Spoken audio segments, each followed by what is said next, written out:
Bom dia, bem-vindos ao Repensamentos, conversas sobre o mundo pós-pandemia. O nosso conversador de hoje é licenciado em Engenharia do Ambiente e doutorado pela Universidade Nova de Lisboa, em cuja Faculdade de Ciências e Tecnologia é professor associado no Departamento de Ciências e Tecnologia. Departamento de Ciências e Engenharia do Ambiente da Faculdade de Ciências e Tecnologia, assim é que está bem dito. Fez o mestrado na Virginia Tech, nos Estados Unidos, e é investigador do CENSE, Centro de Investigação em Ambiente e Sustentabilidade. Foi membro do Conselho Nacional da Água e do Conselho Nacional de Ambiente e Desenvolvimento Sustentável. E também presidente da bem conhecida e ativa Quercus, de 96 a 2001, e vice-presidente entre 2007 e 2011. Fundou depois a não menos empenhada Zero, Associação Sistema Terrestre Sustentável, de que é atualmente presidente. Tem um significativo conjunto de publicações nas áreas da qualidade do ar, alterações climáticas e desenvolvimento sustentável. E é exatamente sobre estas vertentes no mundo pós-pandemia que queremos ouvi-lo. Bom dia, Francisco Ferreira. Bom dia. Está bom? Tudo bem? Sim, senhor.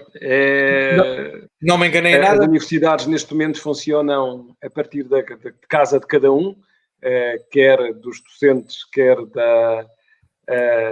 os alunos, e no caso da Zero, onde trabalho como voluntário, também nos coordenamos a partir deste ambiente caseiro a que todos nos habituamos, e que vai continuar como recomendação, e que depois podemos falar se será ou não um pouco também da realidade futura, com vantagens e desvantagens, aquilo que entretanto estamos a experimentar nestas últimas semanas. Tem estado, portanto, a dar aulas a partir de casa, é? Ou exatamente. Todos nós estamos, claro que há determinadas disciplinas que é mais complicado, porque exigiriam uma presença num laboratório, e não apenas uma componente mais teórica que pode ser relacionada e até com alguma interatividade a partir de casa.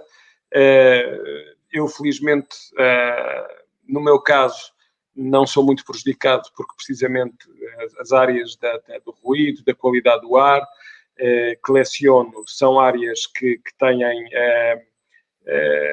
acima de tudo, uma componente que dá para ensinar à distância, e portanto, esse tem sido a nova rotina nas últimas semanas, a que todos nos temos adaptado. Sim, há disciplinas mais difíceis. Uma amiga minha, por exemplo, é professora de trabalhos manuais, mas tem conseguido, depois de muito repensar e reinventar, lá conseguiu agora, tem sido mais numa de, vejam lá, primeiro digam-me o que é que vocês têm em casa e agora vamos então passar a reutilizar coisas e convertê-las noutras. E pessoalmente agora, profissão à parte e trabalho à parte e ainda zero à parte, e pessoalmente, emocionalmente, como é que tem sido viver esta fase? Bem, não tem sido muito fácil, mas também não tem sido excepcionalmente difícil. O fácil, ou melhor, o não tem sido fácil é porque, curiosamente, acabamos por aceitar e nos envolver em mais trabalho do que, se calhar, se estivéssemos no nosso padrão normal. Ou seja, mesmo poupando muito tempo no uso dos transportes, eu vivo em Palmela, desloco-me para a Caparica, onde é a Faculdade de Ciências e Tecnologia da Universidade Nova, mas mesmo poupando esse tempo, o que é facto é que alguns dos trabalhos a partir de casa são mais demorados, faz uma grande diferença também neste dia-a-dia, haver ou não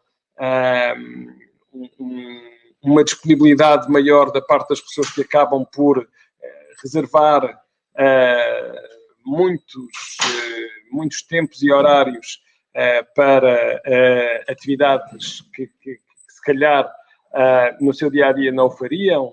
A quantidade de reuniões virtuais, de conferências, de oportunidades também de aprendizagem são grandes, e quase não damos pela diferença entre o dia útil e o fim de semana. Portanto, tem sido, digamos que, tem sido mais trabalhoso, digamos, do que se nós estivéssemos em confinamento. Mas, do ponto de vista de trabalho e de resposta, pessoalmente tenho-me adaptado sem grande problema. É curioso que também disse isso e o feedback que temos tido, porque nós falamos de teletrabalho, nós na Ecomood falamos de teletrabalho já há algum tempo, sobretudo numa ótica de mobilidade sustentável, poupança das deslocações, e as reações eram muito contrárias, tanto de um lado como do outro, tanto quem poderia estar em teletrabalho, mas sobretudo dos decisores e empresários, etc.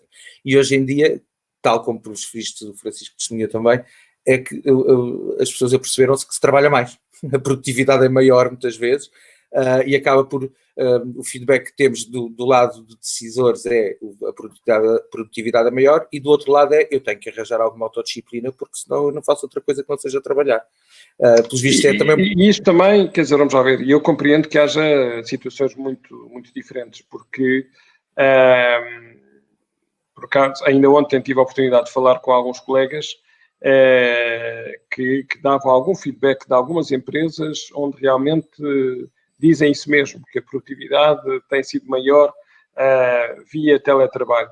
Mas eu acho que nós temos que fazer aqui uma separação muito grande entre quem está em casa e tem compromissos diretos com miúdos, com menores que têm de ser acompanhados nesta altura sem escola, e quem, ou porque a esposa ou o esposo consegue acomodar mais essa vertente para o bem e para o mal, ou quem efetivamente não tem família, que consegue ter realmente aí uma disponibilidade maior. Mas quem tenha que trabalhar e ao mesmo tempo fazer o acompanhamento dos mais novos é efetivamente muito mais esgotante. Sim, é uma pressão maior. E o dia continua só a ter 24 horas, não é? Essas pessoas passaram a ter duas vidas em paralelo ali no mesmo espaço. Francisco, antes de passarmos para o futuro e para aquilo que desejamos que seja uma nova normalidade, deixe-me pedir-lhe para fazer um ponto de situação das causas principais da Zero, digamos em fevereiro, pronto, antes disto começar, quais eram as causas em que vocês estavam mais empenhados e quais são as coisas mais urgentes a mudar? Bem, vamos lá ver. Há realmente um conjunto de prioridades em que mesmo durante este confinamento e a pandemia continuaram a ser extremamente atuais e pertinentes. Um dos nossos objetivos tem muito a ver com a qualidade de vida das cidades.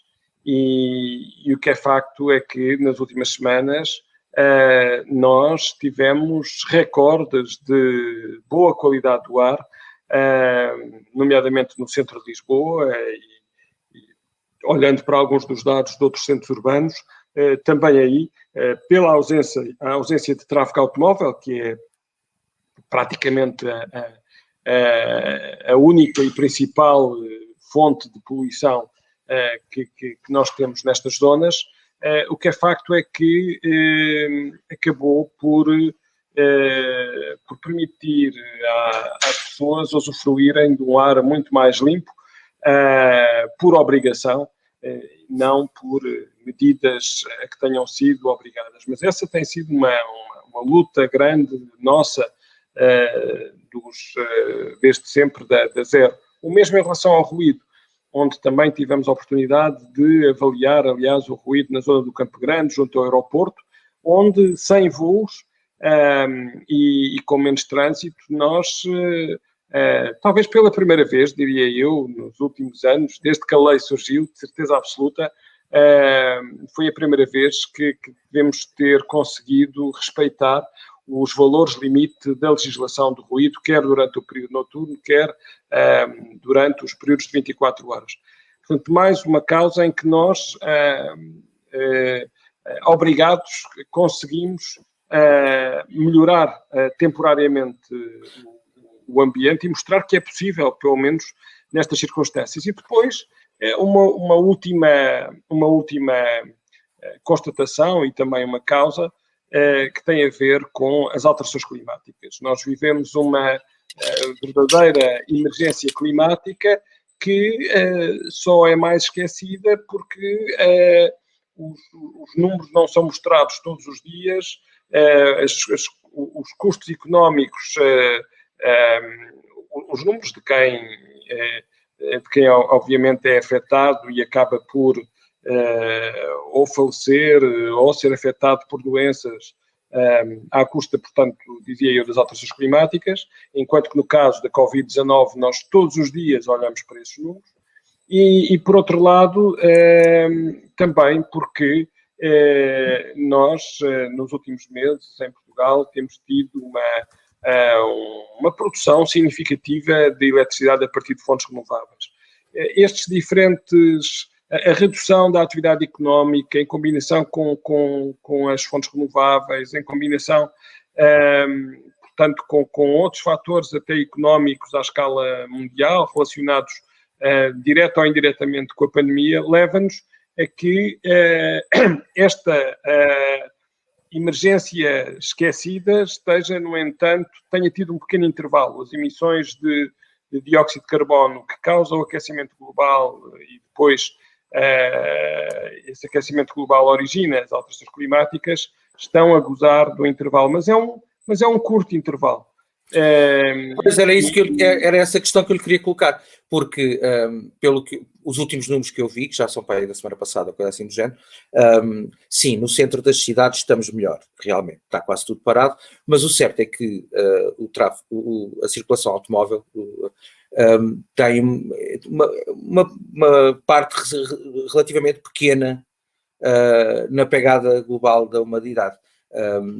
Mesmo na parte da mobilidade, não é preponderante. Mundial, para se ter uma ideia, são 14% das emissões associadas ao setor dos transportes, são 14%. A produção dos de eletricidade no geral. Dos transportes no geral. Escala mundial. Isto à escala mundial. E dos transportes no geral, depois a parte rodoviária. Sim, nos transportes no geral. E a parte individual, então, de transporte individual, ainda é uma porcentagem bastante mais pequena. É isso que eu lhe ia dizer. Por isso é que, na realidade, pronto... Mas em Portugal não. Em Portugal o transporte representa, enquanto que à escala mundial é 14% do total, em Portugal o setor dos transportes representa 25% e a quase totalidade está associada ao transporte individual. Portanto, isto varia muito, obviamente, de país para país. Mas isso porque, por exemplo, tanto o tráfego marítimo como aéreo não são imputados cá. Exatamente. Só a aterragem e a descolagem é que é imputada cá. Mas nós sabemos que essa pegada é muito maior do que isso, não é? Claro, isso muitas das vezes também nos leva a esquecer a pegada precisamente do transporte internacional, porque como não é, digamos assim, propriedade ou responsabilidade de nenhum país, vai para um bolo global total que fica de lado e que nunca é olhado como deveria em termos de redução de emissões, quer na parte do transporte marítimo, quer na aviação. Isso tem um efeito pérfido, porque depois cada país não põe essa parte da pegada nas suas contas. Nem se contabiliza. No caso do aeroporto de Montijo, por exemplo, os voos acrescidos e associados ao aeroporto de Montijo, nem na avaliação de impacto ambiental, no estudo que foi feito, foi lá colocado. O que realmente, na altura, nós questionámos e continuamos a questionar, porque o efeito deste tipo de infraestruturas deve ser contabilizado em relação não apenas às emissões que entram na nossa contabilidade nacional, mas, acima de tudo, que afetam o clima.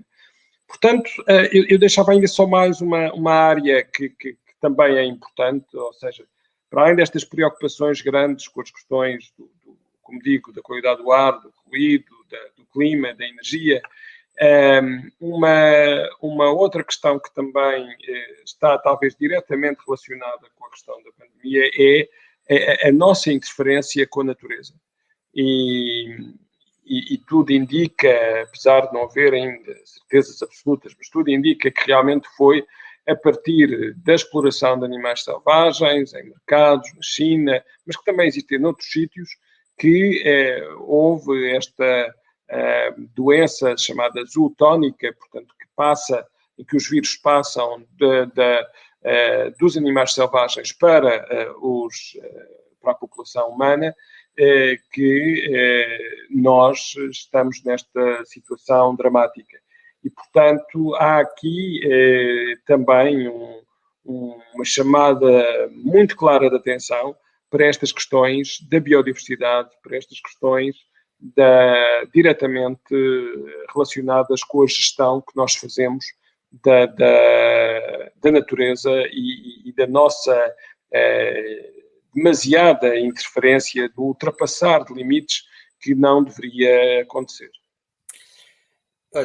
Nada melhor, então, passa-me mesmo a bola para passarmos para o futuro, para menos diagnóstico agora e mais previsões, sendo que nunca chegaremos ao fim do jogo, mas vamos tentar, pelo que tem visto, e para já ainda em termos gerais, já voltamos às nossas áreas, mas em termos gerais, quase que fatidicamente, o que é que acha que vai mudar? Acha que vamos aproveitar para baralhar e voltar a dar alguma coisa? Vai ser mais do mesmo? Como é que vai ser a nova normalidade? No geral, para já voltamos ao ambiente e à sustentabilidade. Bem, nós, eu diria que nós temos sempre uma tendência para voltar, obviamente, aos momentos anteriores, entre aspas, de conforto, e a tendência é voltarmos ou procurarmos voltar à normalidade anterior. Mas isso obviamente é para já muito questionável, pela simples razão de que, já falámos aqui, o consumo de recursos que nós temos estado a fazer, a forma como nós nos movemos, a forma como nós temos uma economia estruturada toda com base em consumo e mais consumo, devia nos levar a refletir, a pensar e a infletir a direção que sempre foi, das últimas décadas, daquilo que tem sido a nossa sociedade. Eu diria que o nosso objetivo como sociedade é, salvo algumas exceções, e alguns governantes que têm realmente procurado passar uma mensagem diferente, o nosso objetivo é querer voltar ao passado. Nós somos um país extremamente dependente do turismo e nós queremos ter o mesmo turismo a crescer da mesma forma que tínhamos aqui há uns meses atrás. Nós temos uma pegada ecológica onde vamos muito para além dos recursos renováveis, não é? Que utilizamos, ou que deveríamos apenas utilizar, e nós estamos, obviamente, já a apontar para ir mais, para continuar nessa linha e nessa senda. Pegando nisso, Francisco, desculpe-me, ainda há pouco em off estávamos a falar nisso, ainda esta semana, por exemplo, no Prós e Contras, em que o tema era turismo, tínhamos as mesmas pessoas que estavam a dizer que na nova realidade o turismo tem que ser mais sustentável, no fundo também a falarem, este som foi meu, no fundo também a falarem de que os aeroportos têm que continuar a crescer nos 10% de tráfego que cresciam antes desta pandemia, não percebendo que esses 10% não são só de mais negócio, são de insustentabilidade. E eu acho que estas pessoas têm muita dificuldade em perceber o que é. Quando chega a hora da verdade, não é? Quer dizer, nós somos todos muito sustentáveis, queremos todos melhorar o ambiente, queremos todos garantir uma melhor qualidade de vida das próximas gerações. Mas quando chega a hora da verdade, nós queremos mais gente, mais aviões, mais emissões, as cidades mais cheias, obviamente isso com perda de qualidade de vida de quem aí reside e também dos próprios turistas. E hipotecando o futuro, não é? E hipotecando o futuro, Portanto, desses mesmos negócios, além de mais. Exato, aliás, nós devíamos ter percebido que esta nossa enorme dependência do turismo, há uma lei na natureza muito clara, que nós temos sistemas tanto mais estáveis quanto mais diversificados eles forem. E, portanto, esta obcecação de termos o turismo, que é sem dúvida uma oportunidade para o nosso país, mas o turismo, da forma como temos, com os índices de crescimento que temos, pura e simplesmente põe em causa essa mesma diversificação e, obviamente, quando uma atividade desta natureza, por qualquer motivo, é ameaçada, os impactos são muitíssimo maiores. E, portanto, nós temos aqui uma clara obrigação de aprendizagem que, como digo, alguns países estão a ter e estão a fazê-lo. Estou-me a lembrar da Áustria, da Alemanha, e as organizações não governamentais de ambiente, entre elas a Zero, à escala europeia, têm vindo a alertar para que nós consigamos extrair daquilo a que a pandemia nos está a obrigar, consigamos extrair o bom, os poucos aspectos bons, mas que são muito importantes, que acabamos por gozar, a habituação ao teletrabalho, que nos pode,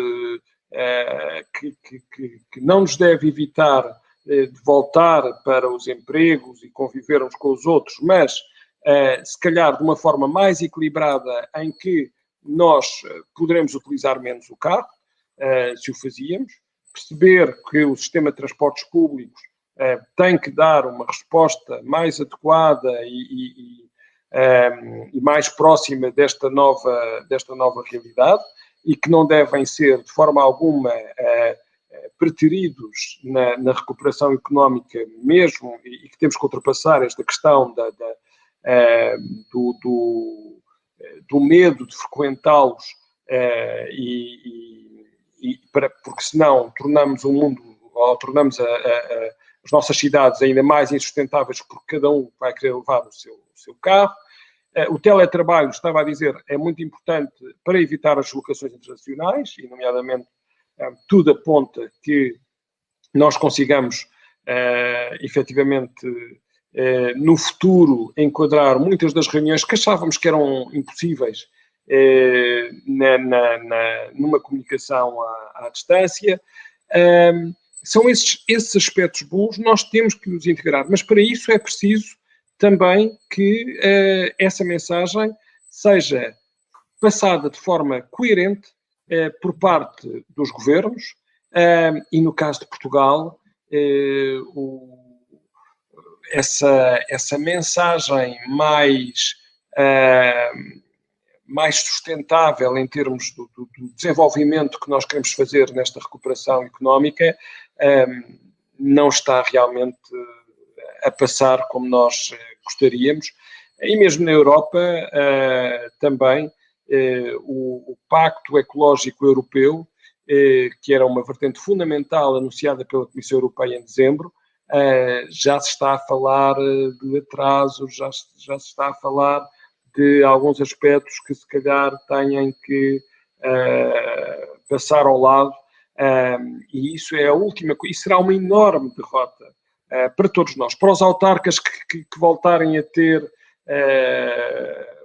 os poluentes acima dos valores limite, para as emissões que vão continuar a aumentar, para no fundo, em vez de estarmos a criar uma sociedade mais resiliente e mais amiga das pessoas e do ambiente, nós estarmos a cometer os mesmos erros porque não conseguimos integrar este alerta que o próprio planeta, de certa forma, também aqui nos está a fazer.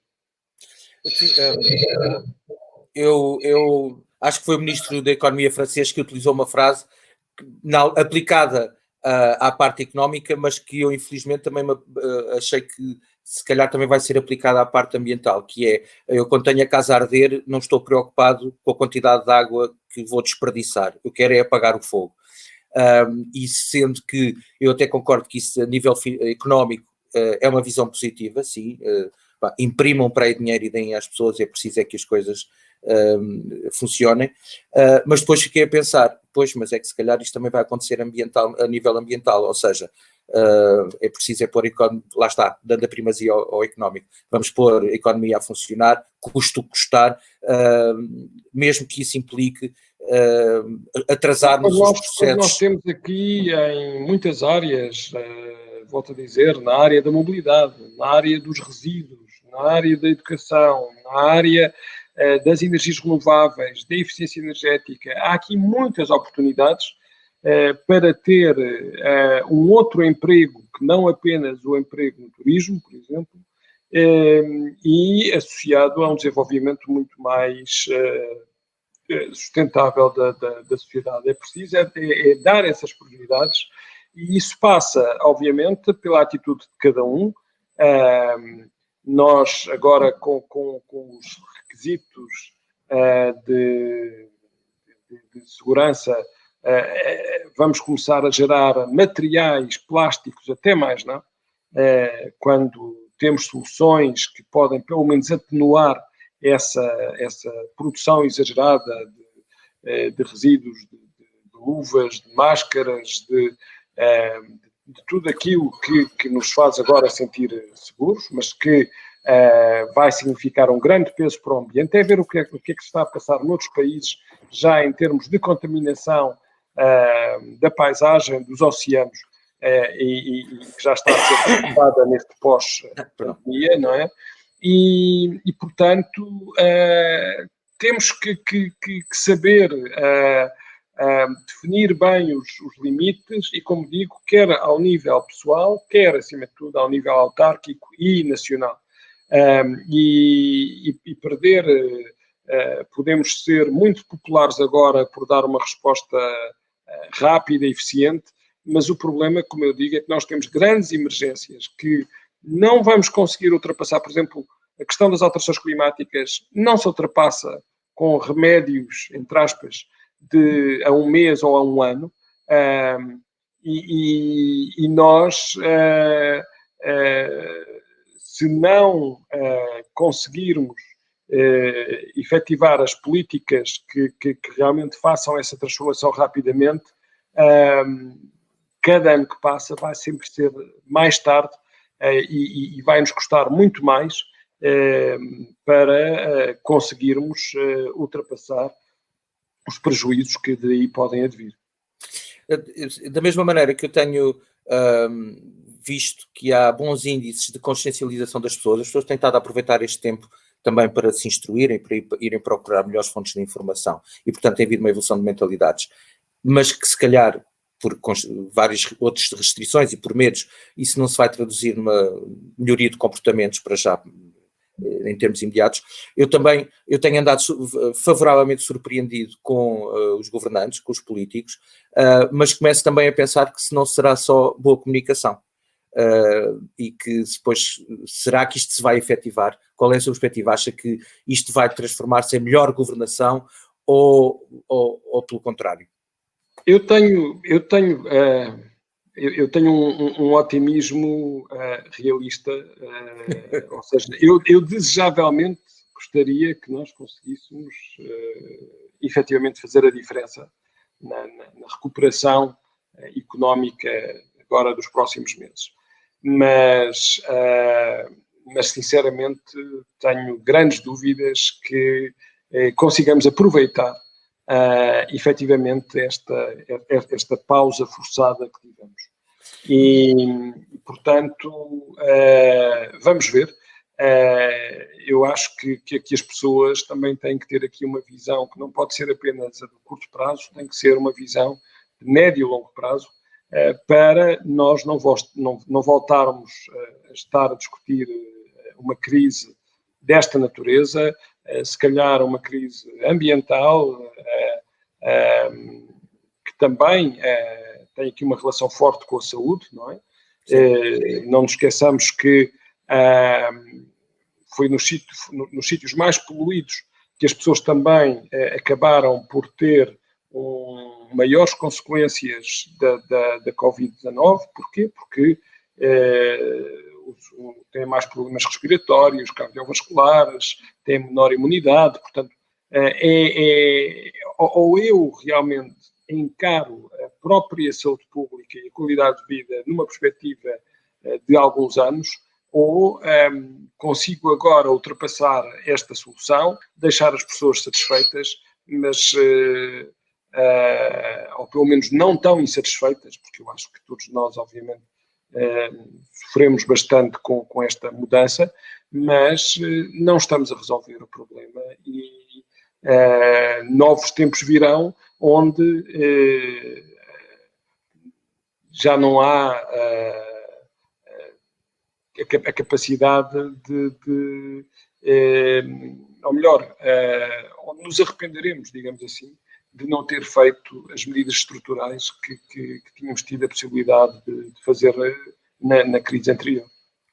Ora, e pegando exatamente nisso, e para terminarmos, numa nota positiva, ou talvez não, queria-lhe pedir para conseguirmos isso, e para conseguirmos melhores medidas, o que é que cada um de nós, mais do que pode, deve fazer. E aqui falo não só de coisas em que nós podemos melhorar individualmente, porque muitos pouquinhos fazem muito, não é?